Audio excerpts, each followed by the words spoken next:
Hi hello ನಮಸ್ಕಾರ. Baby photoshoot idea Sankranti edition. ಈ ಹಬ್ಬ ನಮ್ಮ ಪಾಪುಗೆ ಮೊದಲನೇ ಹಬ್ಬ ಆಗಿರೋದ್ರಿಂದ ನಮಗೆ ತುಂಬ ಸ್ಪೆಷಲ್. ಫಸ್ಟು ದಟ್ಟವಾಗಿ ಬಟ್ಟೆ ಹಾಸ್ಕೊಂಡು ಅದ್ರ ಮೇಲೆ ಪ್ಲೇನ್ ಬಟ್ಟೆ ಅಥವಾ ಸಾರಿನ ಪ್ಲೇಸ್ ಮಾಡ್ಕೊಳ್ಳಿ. ಅದರ ನಂತರ ಹೆಸರು ಕಾಳನ್ನ ತೊಗೊಂಡು ಗುಡ್ಡ ಅಥವಾ ಗ್ರಾಸ್ ಥರ ಡಿಸೈನ್ ಮಾಡಿಕೊಂಡು ಮಧ್ಯ ಮಧ್ಯ ಗ್ಯಾಪ್ ಬಿಟ್ಕೊಳ್ಳಿ. ಆ ಮಧ್ಯ ಗ್ಯಾಪಲ್ಲಿ ಉದ್ದನೆಯ ಕ್ಯಾರೆಟ್ಸ್ ಬರುತ್ತಲ್ಲ, ಉದ್ದ ಕ್ಯಾರೆಟ್, ಅದನ್ನು ಪ್ಲೇಸ್ ಮಾಡ್ಕೊಳ್ಳಿ. 1 ಅಥವಾ 2 ಇಟ್ಕೋಬಹುದು. ಸೊ ಚಪ್ರದ ಅವರೆಕಾಯಿ ಅಥವಾ ಬಟಾಣಿನ ಗರಿಗಳ ಥರ ಡಿಸೈನ್ ಮಾಡಿಕೊಂಡು ಡೆಕೋರೇಟ್ ಮಾಡ್ಕೊಳ್ಳಿ. ಹಸಿ ಕಡಲೆ ಬೀಜ ಸಿಕ್ಕಿರುತ್ತೆ ಈ ಸೀಸನಲ್ಲಿ, ಸೊ ಅದನ್ನು ನಾನು ತೆಂಗಿನಕಾಯಿಗಳ ಥರ ಡೆಕೋರೇಟ್ ಮಾಡ್ತಾಯಿದ್ದೀನಿ.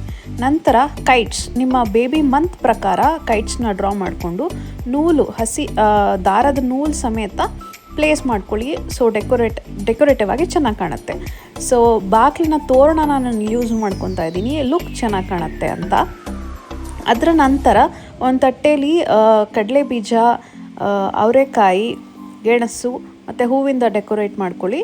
ಎಲೆ ಅಡಿಕೆ ಕೂಡ ಇಟ್ಟಿದ್ದೀನಿ ನಾನು. ಇನ್ನೊಂದು ತಟ್ಟೆಯಲ್ಲಿ ಎಳ್ಳು, ಬೆಲ್ಲ, ಸಕ್ಕರೆ ಅಚ್ಚು, ಕಬ್ಬು, ಹಬ್ಬದ ಸ್ಪೆಷಾಲಿಟಿ ಏನೇನಿರುತ್ತೆ ಎಲ್ಲನೂ ಮಾಡ್ಬೋದು. ಕೆಳಗಡೆ ನಾನು ಬೇಳೆಯಿಂದ ಮಡಕೆ ಮತ್ತು ಪೊಂಗಲ್ ಮಾಡೋ ರೀತಿ ಡೆಕೋರೇಟ್ ಮಾಡ್ಕೊತಾ ಇದ್ದೀನಿ. ಸೊ ನನ್ನ ಸ್ಯಾರಿ ವೈಟ್ ಆಗಿರೋದ್ರಿಂದ ಮೇಲೆ ಕಾಟನ್ ಹಾಕಿರೋದು ಪೊಂಗಲ್ ಡಿಸೈನ್ ಅಷ್ಟು ಕಾಣ್ತಾ ಇಲ್ಲ. ನೀವು ಯಾವ್ದಾರ ಡಾರ್ಕ್ ಕಲರ್ ಸ್ಯಾರೀಸ್ ಹಾಕ್ಕೊಂಡ್ರೆ ಕೆಳಗಡೆ, ಸೊ ನಿಮಗೆ ಆ ಪೊಂಗಲ್ ಅಥವಾ ಮಡಿಕೆ ತುಂಬ ಚೆನ್ನಾಗಿ ಕಾಣುತ್ತೆ.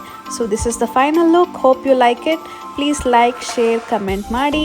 ನಿಮ್ಮ ಬೇಬಿ ಮೈಲ್ ಸ್ಟೋನ್ ಫೋಟೋಶೂಟ್ಗೂ ಈ ಐಡಿಯಾನ ಯೂಸ್ ಮಾಡ್ಕೊಳ್ಳಿ. Thanks for watching.